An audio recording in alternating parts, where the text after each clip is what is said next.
Morning students. आज हम status of women के अंतर्गत नारी की विवाह के संदर्भ में प्राचीन, मध्य एवं आधुनिक काल में स्थिति पर अध्ययन करेंगे। हर एक स्त्री के जीवन में विवाह एक महत्वपूर्ण घटना होती है।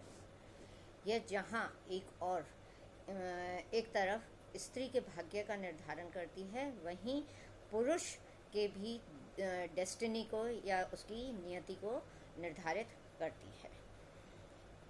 एक अच्छी शादी की हमेशा वेलकम किया जाता है, परंतु वहीं अगर शादी किसी गलत आदमी के साथ में या गलत आदतों के साथ वाले आदमी के साथ कर दी जाए तो ऐसी स्थिति में स्त्री के जीवन में एक दुखों की श्रृंखला का प्रारंभ हो जाता है। विवाह की संस्था का कैसे उद्गम हुआ, इसके बारे में हम बात करें तो यह संस्था हमारे को वैदिक युग से ही नज़र में आती है और इसे सामाजिक धार्मिक कर्तव्य के रूप में आवश्यक माना ही गया था। यहाँ तक कि अगर हम जंदा अवस्था को देखें तो जंदा अवस्था में भी, जो कि वैदिक साहित्य के पूर्व में लिखा गया है, उसमें भी इसको एक आवश्यक कार्य बताया गया है और उसमें यह लिखा है कि एक अविवाहित स्त्री पुरुष ईश्वर को चढ़ावा नहीं चढ़ा सकते हैं। इसी तरह से वैदिक साहित्य में भी अविवाहित स्त्री या अविवाहित पुरुष दोनों को ही अपवित्र माना गया है, क्योंकि धार्मिक दृष्टि से वे अधूरे हैं और पूजा विधि में वे हिस्सा नहीं ले सकते हैं। वैदिक व्यवस्था में आश्रम व्यवस्था भी हमारे को मैरिज संस्था की ओर इंगित करती है, जैसा कि उसमें बताया गया है कि जीवन 4 आश्रमों में डिवाइडेड थे। पहला है ब्रह्मचर्य, दूसरा है गृहस्थाश्रम, तीसरा वानप्रस्थ और संन्यास आश्रम। तो इस प्रकार से गृहस्थ आश्रम, जो कि 25 वर्ष की आयु से लेकर 50 वर्ष तक का एक कंपलसरी आश्रम माना गया है, तो उसके आधार पर हम मान सकते हैं कि विवाह को एक अनिवार्य संस्था के रूप में वैदिक काल में माना गया था। वैदिक साहित्य में हमारे को जो अविवाहित व्यक्ति हैं उसको विवाहित व्यक्ति के सम्मुख हीन माना गया है। इस ऐसे प्रारंभ से ही विवाह को आवश्यक और वांछित मान लिया गया है। 5वीं सदी तक हम देखते हैं, ईस्वी पूर्व 5वीं ईस्वी पूर्व तक हम देखते हैं कि विवाह को स्त्री और पुरुष दोनों के लिए ही वांछनीय माना गया है, पर समाज ने विवाह पर जोर नहीं डाला कि वह करना अनिवार्य है, वांछनीय ज़रूर था। वैदिक साहित्य में हमें अधेड़ अविवाहिता का भी जिक्र मिलता है। उदाहरण के लिए हम घोषा, जो कि एक विदुषी रही हैं, उनका जिक्र मिलता है। उन्होंने काफ़ी उम्र तक अपना विवाह नहीं किया था, क्योंकि उनको किसी प्रकार की स्किन डिजीज़ थी। अतः स्किन डिजीज़ के ठीक हो जाने पर उम्र काफ़ी बढ़ जाने के पश्चात ही उन्होंने अपना विवाह किया था। इसी तरह से हम देखते हैं कि स्त्रियों को, क्योंकि मठों में भी प्रवेश की आज्ञा थी, तो स्त्रियां मठ में प्रवेश लेने के कारण भी विवाह नहीं करती थीं। इसका उदाहरण सुलभा है कि उसने अपनी आध्यात्मिक मुक्ति के लिए विवाह करने से मना कर दिया था। पर 3री ईस्वी पूर्व तक आते आते विवाह को एक अनिवार्य व आवश्यक अंग बना ही दिया गया था। विवाह की उम्र यहाँ पे 13-14 वर्ष लड़कियों की समझ आने, जब तक उनको समझ आए उससे पहले ही शादी करने के लिए कहा गया था। महाभारत में ऋषि दीर्घात्मास ने तो ये तक कहा है कि भविष्य में किसी भी स्त्री को अविवाहित नहीं रहना चाहिए, क्योंकि अविवाहित स्त्री के मार्ग में कई प्रकार की बाधाएं हैं और कई प्रकार के पिटफॉल्स हैं, यानी गड्ढे हैं, जबकि अविवाहित पुरुष के मार्ग में इस प्रकार की कोई बाधा नहीं है। बाद में यही विवाह प्यूबर्टी के होने के पश्चात, यानी पहले तो प्री प्यूबर्टी के लिए जोर दिया गया कि वय संधि या नवयौवना प्रारंभ होने के पूर्व में ही विवाह कर देना चाहिए, चाहे जैसे भी हो और जैसा भी वर उसको उस समय मिलता है। वह इसलिए कहा गया कि वंश वृद्धि के लिए एक स्त्री का विवाह होना बहुत ज़रूरी है, और जबकि पुरुष को वंश वृद्धि के लिए किसी भी प्रकार से शारीरिक संबंध बनाने की स्वच्छंदता थी। तो यह विवाह संस्था का उद्गम इस प्रकार से माना गया है। विवाह के प्रकार में हम 8 प्रकार हमारे को मिलते हैं, जिसमें गंधर्व विवाह को सर्वश्रेष्ठ माना गया है। गंधर्व के अलावा ब्रह्म विवाह, देव विवाह, प्रजापात्य विवाह, आर्ष विवाह, पिशाच, असुर, राक्षस या शात्र विवाह को ये 8 प्रकार के विवाह माने गए हैं। इसमें गंधर्व को सर्वश्रेष्ठ और शुद्ध व सरल माना गया है। यह एक प्रकार से प्रेम विवाह भी था, जिसमें स्त्री कन्या जो है वह अपने चॉइस के अनुसार या पुरुष अपनी चॉइस के अनुसार अपने साथी को सेलेक्ट करके विवाह कर सकता था। इस विवाह के अंतर्गत स्त्री शादी से पूर्व शारीरिक संबंध भी बना सकती थी, और फिर उसके बाद में वह उसी व्यक्ति से विवाह भी कर सकती थी। देव विवाह, उसमें लड़की की शादी पंडित से कर दी जाती थी, जिसमें देवता को बलि दी जाती थी। ब्रह्म विवाह और प्रजापत्य एक दूसरे से मिलते हुए हैं। ब्रह्म विवाह में जेवर सी सजी धजी लड़की को तैयार करके और लड़के को घर बुला करके और लड़की उनको दे दी जाती थी। प्रजापत्य में पिता जो था वह वर ढूंढता था और अपने सामर्थ्य अनुसार और अपने प्यार के अनुसार वह अपनी लड़की को गिफ्ट भी दिया करता था। बदले में लड़का लड़की की जीवन की रक्षा की भी वचन उनको देता था। इसके अतिरिक्त अब जो है पिशाच, राक्षस और असुर, ये तीनों के तीनों विवाह के प्रकार जो हैं वह समाज में प्रचलन में नहीं थे और इनकी आलोचना भी की जाती थी। पिशाच विवाह में वधू को भगा दिया जाता था, धोखे से उठा लिया जाता था, या शारीरिक बल से उसको नियंत्रण में लेकर के उससे विवाह करा जाता था। और ज़बरदस्ती अगर उसके शारीरिक ज़बरदस्ती अगर उसके साथ में होती थी तो ऐसी स्थिति में जो कल्प्रिट था उसी के साथ में उसका विवाह भी करना होता था। राक्षस विवाह जो था, जैसे शात्र विवाह भी कहते हैं, ये स्त्री जो थी वह प्राइज ऑफ वॉर के रूप में पुरुष को दी जाती थी, यानी कि जीतने वाला जो था वह औरत को उठाता था और उससे शादी करता था। असुर विवाह में लड़का लड़की के पिता को पैसा दे करके शादी करता था। कई बार ऐसा भी माना गया है कि जब लड़का पैसा नहीं देता था और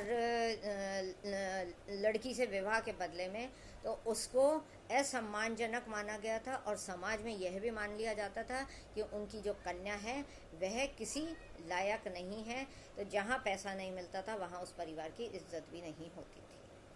विवाह की उम्र कहीं पर भी हम इसके बारे में अगर बात करें तो कहीं पर भी कोई एक प्रिसाइज उम्र हमें नहीं मिली है, और पर यह ज़रूर हमारे को प्रतीत होता है कि वैदिक युग में बड़ी उम्र होने पर ही विवाह किया जाता था। जंदावस्था में 15-16 की उम्र पर विवाह कहा गया है, तो इससे हम अनुमान लगाते हैं कि वैदिक युग में भी 15-16 वर्ष की उम्र पे ही शादी हुआ करती होगी। इसके अतिरिक्त विवाह श्लोक नंबर 85 जो है उसमें यह बताया गया है कि एक स्त्री नवयौवना या वयस्क हो तो ही उसका विवाह तो वह विवाह में अच्छी लगती है। इसके अतिरिक्त हमारे को उद्वाह जैसे टर्म का प्रयोग भी मिलता है। उद्वाह मीन्स ले जाना यानी कि स्त्री का विवाह के पश्चात अपने पति के घर जाना। तो यह हम कह सकते हैं कि इस प्रकार की शादी पोस्ट प्यूबर्टी में ही होती होगी या वह संधि क्रॉस करने के उपरांत में ही होती होगी, बचपन में नहीं होती होगी, क्योंकि बचपन में बाल विवाह अगर होता है तो स्त्री को उठाने की या ले जाने की आज्ञा नहीं होती है।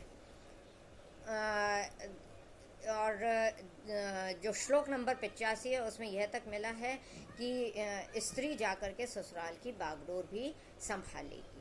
तो इसका अर्थ यह है कि 16 से 18 वर्ष की उम्र में ही विवाह की बागडोर संभाली जा सकती है। 5वीं सदी में गृह सूत्र में यह कहा गया है कि कन्या जो है शादी के वक्त नागा निकाह होनी चाहिए और उसका कौमार्य भंग नहीं होना चाहिए। महाभारत में कहा गया है कि 16 साल की लड़की नागा निकाह होती है। अच्छे घरों में अगर हम देखें तो 16 साल की उम्र तक में विवाह किया जाता था। जातक कथाओं में भी जो अनुमान लगता है वह बड़ी उम्र के ही विवाह का अनुमान मिलता है। इसके अतिरिक्त अगर हम देखें तो सीता है, द्रौपदी है, कुंती, इन सब का विवाह वयस्क होने पर ही किया गया था। 4वीं ईस्वी पूर्व में कम उम्र की विवाह करने की वकालत प्रारंभ हो चुकी थी। धर्मसूत्र जो 4वीं सदी से लेकर ईस्वी पूर्व से लेकर के 1 AD तक लिखे गए हैं, उसमें कहा गया है कि प्री प्यूबर्टी ही विवाह हो जाए तो अच्छा होता है। इसी प्रकार से विवाह की वकालत धर्म सूत्र में की गई है कि प्यूबर्टी आने पर 3 वर्ष के भीतर यह विवाह हो जाना चाहिए और इसका समर्थन मनु और कौटिल्य ने भी किया है।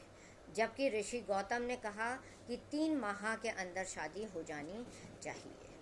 कामसूत्र और कथा सरित सागर में प्री और पोस्ट प्यूबर्टी दोनों ही प्रकार के विवाह की सहमति दी गई है और दोनों ही प्रकार के विवाहों का प्रचलन था और साथ ही में प्रेम विवाह भी उस समय किया जाता रहा था। मैगस्थनीज जो साउथ में गया तो उसने यह लिखा कि विवाह मदुरा जो पांडवों का राज्य था, हालांकि वो मैगस्थनीज साउथ में गया नहीं, मगर उसने लिखा है कि पांड्या राज्य में विवाह की उम्र 6 वर्ष थी कन्याओं के लिए। जबकि हम देखते हैं कि मौर्य काल में 14 से 15 साल विवाह की उम्र में किया जाता था। तो अतएव अगर यह मैगस्थनीज बिना विजिट किए यह लिख रहा है तो यह गलत भी हो सकता है। पहली सदी में प्री प्यूबर्टी विवाह यानी कि वह संधि प्राप्त होने से पूर्व ही विवाहों का प्रचलन शुरू हो गया था, क्योंकि कन्याओं का उपनयन या उनका शिक्षा बंद कर दी गई थी, तो बंद करने की वजह से जल्दी ही उनका विवाह कर दिया जाता था। याज्ञवल्क्य ने 2री सदी में यह लिखा है कि प्री प्यूबर्टी विवाह का होना ज़्यादा अच्छा है। यम लिख रहे हैं कि योग्य वर न हो तब भी प्री प्यूबर्टी में ही, चाहे वह अयोग्य व्यक्ति से ही शादी करनी पड़े, मगर शादी हो जानी चाहिए। स्मृति लेखक जो कि 5वीं सदी से लेकर के 1000 ईस्वी बाद पर में लिखते हैं कि प्यूबर्टी से पहले की शादी को ही प्रोत्साहित करना चाहिए और 10 वर्ष की उम्र तक विवाह हो जाना चाहिए। ब्राह्मणों ने तो ये अपना लिया था कि 10 वर्ष से पूर्व विवाह, परंतु क्षत्रियों ने इस प्रकार से विवाह को नहीं माना। मध्यकाल में हम देखते हैं कि विवाह एक अनिवार्य संस्था के रूप में तब भी मानी गई थी स्त्रियों के लिए। और यहाँ पे भी हम देखते हैं कि पुरुष चाहे कैसे भी हो संतति प्राप्त कर सकता था, मगर स्त्री के लिए विवाह का होना बहुत ही ज़रूरी था। अलबरूनी लिखता है कि विवाह की उम्र उस समय 12 वर्ष के करीब थी, पर विवाह उसके पहले भी और बाद में भी किया जाने लगा था। कई बार वह कहता है कि निम्न वर्ग जो स्वार्थ के कारण, ताकि उनको धन प्राप्त हो, विवाह में अपनी कन्या को धन के बदले में जल्दी ही उम्र में 5-6 वर्ष में ही दे दिया करते थे। बाद में अन्य वर्गों ने भी यह अपनाया कि वे जल्दी शादी करने लग गए थे, मगर 8वीं-9वीं सदी में अनगिनत जातियां और उपजातियों हो गई थी और अन्य जातियों में विवाह का प्रतिबंध हो गया था। इसीलिए जल्दी विवाह प्रारंभ कर दिए गए थे ताकि जल्दी ही योग्य व्यक्ति मिले और वे अपनी कन्याओं का विवाह तुरंत कर दें। उम्र बढ़ने पर चॉइस जो थी वह नैरो होती जाती थी। इसी प्रकार से बंगाल में फिच जो एक ट्रैवलर यहाँ पे आया था और ट्रेडर भी था साथ में, उसने यह लिखा है कि बंगाल में शादी की उम्र जो थी वह जल्दी ही थी, और वह इसलिए थी कि वहाँ पे सती प्रथा के कारण शादी जल्दी कर दी जाती थी। माता पिता को यह भरोसा नहीं होता था उस समय में कि उनके पति की डेथ हो जाए, अगर इस स्थिति में वह अपनी कन्या को एक घर में एक व्यक्ति को सौंप देना ज़्यादा बेहतर समझते थे, ताकि उसको एक घर मिल सके। संयुक्त परिवार में भी जिम्मेदारी का अभाव होने के कारण पुरुषों की और स्त्रियों की जल्दी विवाह कर दिया जाता था। अकबर ने इसका विरोध किया, उसने कहा कि प्यूबर्टी के बाद यह विवाह होना चाहिए, परंतु किसी ने भी इसको नहीं सुना था। फिच जो ट्रैवलर था उसने लिखा है कि लड़की की उम्र 6 वर्ष और लड़के की उम्र 10 वर्ष मुर्शिदाबाद में उस समय विवाह कर लिए जाते थे। 17वीं सदी में तो यह देखने को मिलता है कि कन्याएं जो बोल भी नहीं पाती थी, जिन्होंने बोलना ही नहीं सीखा था, उनका विवाह कर दिया जाता था और 10 वर्ष के बाद विवाह ही नहीं होते थे। ट्रेवेनियर लिखता है कि 7-8 वर्ष की उम्र में ही विवाह कर दिया जाता था।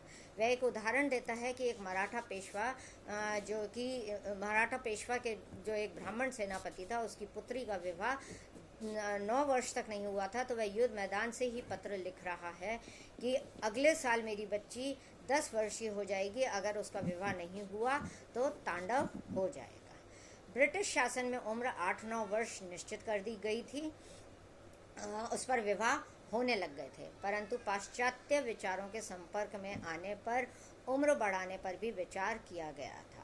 1890 के आगे हमारे को पोस्ट प्यूबर्टी विवाह नज़र आते हैं, पर 1900 के दशक में 1900 से 1922 तक जब बहुत अकाल पड़ा और प्लेग महामारी के रूप में फैलने लग गया था, संयुक्त परिवार का विघटन होने लग गया था, शिक्षा का विकास होने लग गया था, तो ऐसी स्थिति में पोस्ट प्यूबर्टी विवाह के पक्ष में सभी लोग हो गए थे। शारदा एक्ट ने भी विवाह की उम्र जो थी वह निश्चित कर दी थी, पुरुष की 18 और महिलाओं की लड़कियों की 14 वर्ष। परंतु सेकेंड वर्ल्ड वॉर ने फिर शादी का उम्र बढ़ा दी थी, क्योंकि एक मिडिल क्लास का व्यक्ति अपनी गृहस्थी और साथ के साथ लड़की की शादी का खर्च नहीं उठा पाता था, इसलिए विवाह की उम्र बढ़ी। वहीं हम देखते हैं कि लड़कियों के लिए रोजगार के नए नए क्षेत्र खुले, तो ऐसी स्थिति में लड़कियों ने अपनी विवाह की उम्र को बढ़ा दिया था। अब मध्यम वर्ग के व्यक्ति 20 से 21 साल में विवाह करने लग गए थे। वहीं हम देखते हैं कि निम्न वर्ग अभी भी जल्दी ही विवाह या बाल विवाह कर रहे थे। 1921 के सेंसस और 1929 के एज ऑफ कंसेंट कमेटी के अनुसार जो डेटा आया है वह ये कि 39% लड़कियों की शादी अभी भी 10 साल की उम्र तक में कर दी जाती थी। परंतु मॉडर्न एज में हम देखते हैं, लेटर मॉडर्न एज में, कि पहले जो धर्मशास्त्रों में विवाह की उम्र 16-17 वर्ष मानी गई थी, उसी 16-17 वर्ष को ही अब मान लिया गया था और यह निश्चित कर दिया गया था कि 19 से 20 वर्ष से ज़्यादा की उम्र में शादी नहीं होनी चाहिए। तो इस पार्ट में हमने विवाह की उम्र के बारे में और विवाह संस्था के बारे में पढ़ा। नेक्स्ट जो हम पढ़ेंगे उसमें हम विवाह निश्चित करने के क्या तरीके थे, किस प्रकार से विवाह निश्चित होता था, डाउरी का कैसे प्रचलन हुआ और किस प्रकार से कन्या और वर की योग्यता निश्चित की जाती थी और शादी की रस्में क्या क्या थी, उन सब के बारे में हम पढ़ेंगे। और विवाह के पश्चात क्या डिवोर्स भी उस समय होते थे, इनके बारे में हम पढ़ेंगे। Thank you.